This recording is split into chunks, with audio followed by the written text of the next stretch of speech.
Hello' guys, welcome back to my YouTube channel. তো আজি আকৌ এটা নতুন ভিডিঅ' লৈ আপোনালোকৰ মাজত মই পুলিন। তো ভিডিঅ'টো চাই থাকিব। আজি এটা নতুন ব্লগ। আজি শিৱৰাত্ৰি, সকলোকে প্ৰথমতে শিৱৰাত্ৰি শুভেচ্ছা জনাইছোঁ। ওম নম শিৱায়। তো মই চকুকেইটা চাই আপোনালোকে ভাবিছে নেকি মই ভাং খাই আছোঁ বুলি?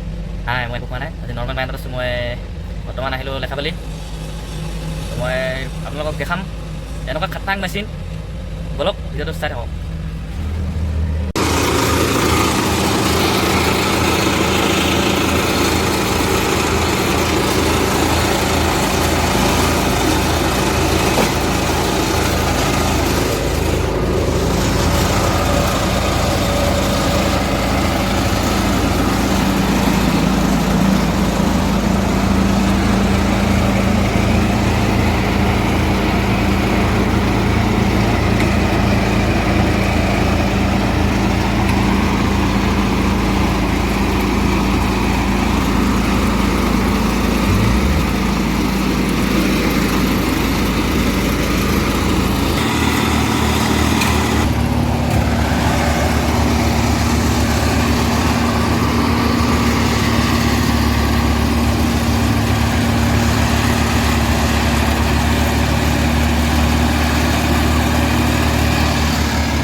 তো গাইছ আপোনালোকে দেখিলে এনেকুৱা খাতনাক মেচিন তো ৰাস্তা বহুত জল্দি বনাই দিয়ে মানে 1 ঘণ্টাত বহুত ৰাস্তা বনাই দিয়ে তো ভিডিঅ'টো চাই কেনেকুৱা পালে জনাব আৰু ইয়াতকৈ খাতনাক মেচিন দেখাম মানে মোৰ চেনেলটো আপোনালোকে ছাবস্ক্ৰাইব কৰি ল'ব আৰু নতুন ভিডিঅ'তে পিছত লগ পাম আকৌ বহুত খাতনাক মেচিন আছে মানে এনেকুৱা মেচিন আছে মেচিন দেখাম খালি চেনেলটো ছাবস্ক্ৰাইব কৰি ল'ব আৰু লাইক এটা কৰি দিব কমেণ্টত জনাই দিব ভিডিঅ'টো কেনেকুৱা পালে আজিলৈ বাই বাই